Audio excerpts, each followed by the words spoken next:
کہ حضرت مسیح موعود علیہ السلام نے ایک موقع پر خدا تعالیٰ کی قسم کھا کر فرمایا، جب میرا کیسہ خالی ہوتا ہے تو جو ذوق اور سرور اللہ تعالیٰ پر توکل کا مجھے اس وقت حاصل ہوتا ہے میں اس کی کیفیت بیان نہیں کر سکتا، اور یہ حالت بہت ہی زیادہ راحت بخش اور طمانینت انگیز ہوتی ہے بنسبت اس کے کہ کیسہ بھرا ہوا ہو۔ تو اللہ کی راہ میں جو آتا تھا وہ اسی رفتار سے واپس چلا جاتا تھا اور تمام کلیتاً خدمت دین پر خرچ ہو رہا تھا، اور جب جیب خالی ہوتی تھی زیادہ لطف اٹھاتے تھے حضرت مسیح موعود علیہ السلام اس غربت پر، کیونکہ یقین رکھتے تھے، توکل تھا کہ خدا تعالیٰ اپنے کام ضرور پورے کرے گا۔ ایسے وقت بھی آئے جبکہ حضرت اماں جان کے زیور بیچنے کی نوبت بھی آئی کہ مہمان آ گئے ہیں، خرچ کم ہو گیا ہے، لیکن اللہ تعالیٰ نے پھر اپنے وقت پر مدد فرمائی اور یہ سلسلہ سارا جاری رکھا۔ یہ ہے وہ عیش و تعیش کی زندگی جس پر پاکستان کے اس سفید جھوٹے پیپر کو اعتراض ہے۔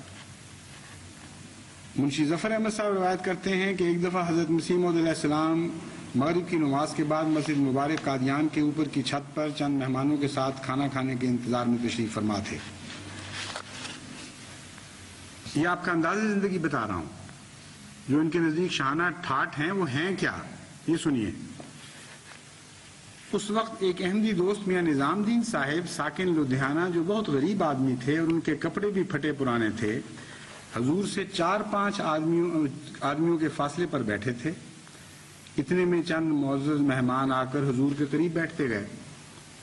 اور وہ جو غریب مہمان تھے نظام دین صاحب، وہ سرکتے سرکتے پیچھے ہٹتے چلے گئے۔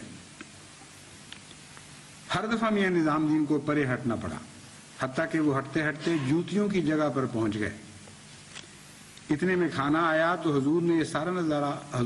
جو یہ سارا نظارہ دیکھ رہے تھے، ایک سالن کا پیالہ اور کچھ روٹیاں ہاتھ میں اٹھا لی اور میاں نظام دین سے مخاطب ہو کر فرمایا، آؤ میاں نظام دین، ہم اور آپ اندر بیٹھ کر کھانا کھائیں۔ یہ فرما کر حضور مسجد کے ساتھ والی کوٹری میں تشریف لے گئے، اور حضور نے اور میاں نظام دین نے کوٹری کے اندر اکٹھے بیٹھ کر ایک ہی پیالے میں کھانا کھایا۔ یہ ہے شاہانہ ٹھاٹ باٹ جو ان کو اسلام کے لیے ایک نہایت ہی خوفناک خطرہ دکھائی دے رہے ہیں، اور گویا آخری زندگی میں لکھ پتی کروڑ پتی ہو کر آپ نے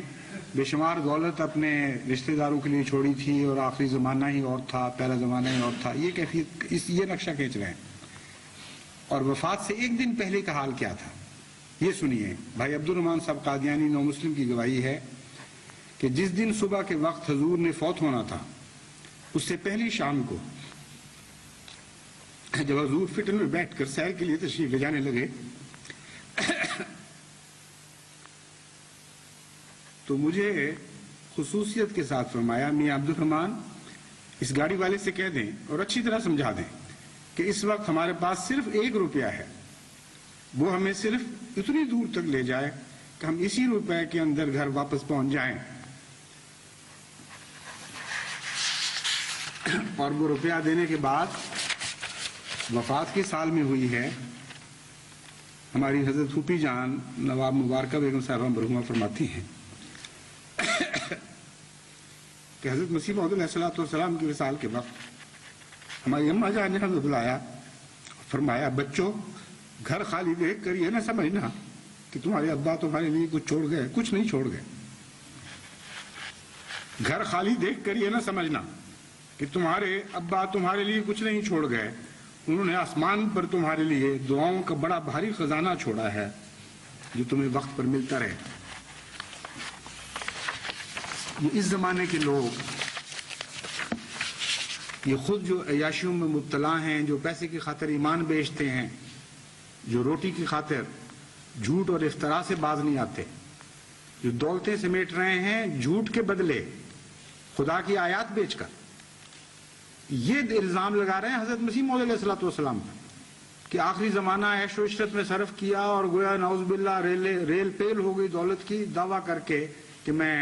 مجدد ہوں۔ اگر مجددیت کے دعوے کے نتیجے میں یہ سلوک ہوتا تو ہر جھوٹا، ہر بدکاردار مجدد بن جایا کرتا، پھر تم لوگ مخالفوں میں شمار نہ ہوتے، تم صف اول کے مجددین ہوتے۔ انبیاء سے، خدا کی طرف سے آنے والوں کے ساتھ تو بالکل اور سلوک ہوا کرتے ہیں۔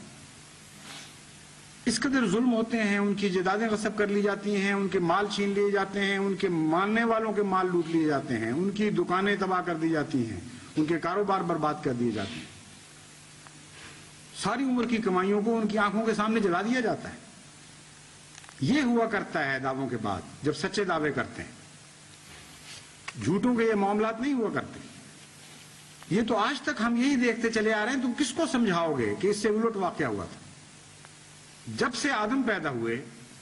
اور حضرت مسیح موعود علیہ الصلوۃ والسلام کے وقت تک ایک ہی نظارہ دنیا نے دیکھا ہے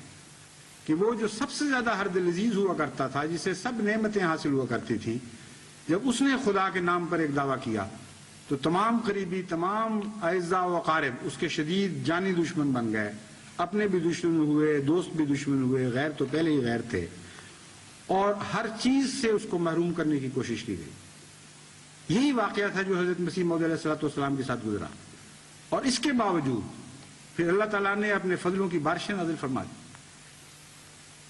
یہ لکھنے والے کو کوئی احساس نہیں ہوا، کوئی خیال نہیں آیا کہ تاریخ اسلام کیا سبق دے رہی ہے، اور اس قسم کے ناپاک اور گندے اور جھوٹے حملے کر کے یہ دشمن اسلام کو تقویت دے رہا ہے، اس کے سوا کوئی اس کا فائدہ حاصل نہیں ہو رہا۔ ابو ہریرہ کا کیا حال تھا؟ وہی ابو ہریرہ تھا نا جس کو فاقوں کی وجہ سے غش پڑ جایا کرتے تھے، اور لوگ یہ سمجھتے تھے کہ مرگی کا دورہ ہے، اور بعض لوگ جوتیاں مارا کرتے تھے اور جوتیاں سنگھایا کرتے تھے، کیونکہ عرب یہی سمجھتے تھے کہ مرگی کا یہ علاج ہے، اور وہ غریب فاقوں کی وجہ سے بے ہوش ہو جایا کرتے تھے۔ چونکہ خدا کی خاطر یہ سب کچھ تھا، اس لیے خدا قربانی کرنے والوں کی قربانی کو کبھی ضائع نہیں فرماتا۔ وہی ابو ہریرہ تھا کہ اس پر زندگی کا ایک ایسا وقت بھی آیا کہ کسرا کا وہ شاندار رومال جو سجاوٹ کے لیے وہ اپنے لباس میں نمایاں طور پر دکھانے کے لیے لگایا کرتا تھا، اور وہ رومال جو شاہی عظمت کی نشانی ہوا کرتے ہیں، وہ تھوکنے کے کام نہیں آیا کرتے، وہ تو دکھاوے کے کپڑے ہوتے ہیں، اس سے بادشاہت کی عظمت، اس کی شوکت وغیرہ نمایاں ہوتی ہے۔ جب کسرا کی حکومت فتح ہوئی تو حضرت عمر رضی اللہ تعالیٰ عنہ نے وہی رومال حضرت ابو ہریرہ کو پیش کر دیا، اور انہوں نے اس رومال پر تھوکا، اور تھوک کر یہ کہا، بخے بخے ابو ہریرہ، واہ ابو ہریرہ تیری کیا شان ہے آج، محمد مصطفیٰ صلی اللہ علیہ وآلہ وسلم کے جوتوں کے صدقے آج تو کسرا کے رومال پر تھوک رہا ہے۔ تو یہ درست ہے کہ حضرت مسیح موعود علیہ الصلوۃ والسلام کو خدا تعالیٰ نے کوئی کمی نہیں آنے دی، ہر طرف سے دولتوں کی ریل پیل تھی، مگر خدا کی قسم آخر وقت تک وہ دنیا کی دولتوں کے منہ پر تھوکتے ہی چلے گئے، اور کبھی بھی ان سے پیار نہیں کیا۔ ایک وقت ایسا تھا کہ دسترخوان کے بچے کچھ ٹکڑے آپ کھایا کرتے تھے، اس میں کوئی انکار نہیں، لیکن غربت کی وجہ سے نہیں، سرمایہ کی کمی کی وجہ سے نہیں، بلکہ اس لیے کہ کوئی دلچسپی نہیں تھی آپ کو دنیا میں۔ اور پھر وہ وقت بھی آیا جبکہ لاکھوں انسان آپ کے دسترخوان سے کھانا کھانے لگے۔ یہ تھی وہ دولت کی ریل پیل جو خدا کی طرف سے آپ کو عطا ہوئی، اور ہر وقت کے نبی اور اس کے ماننے والوں سے یہی سلوک ہوا کرتا ہے۔ آج جماعت احمدیہ کے ساتھ بھی یہی سلوک ہو رہا ہے، اور کل آپ کی اولادوں کے ساتھ بھی یہی سلوک ہوتا چلا جائے گا۔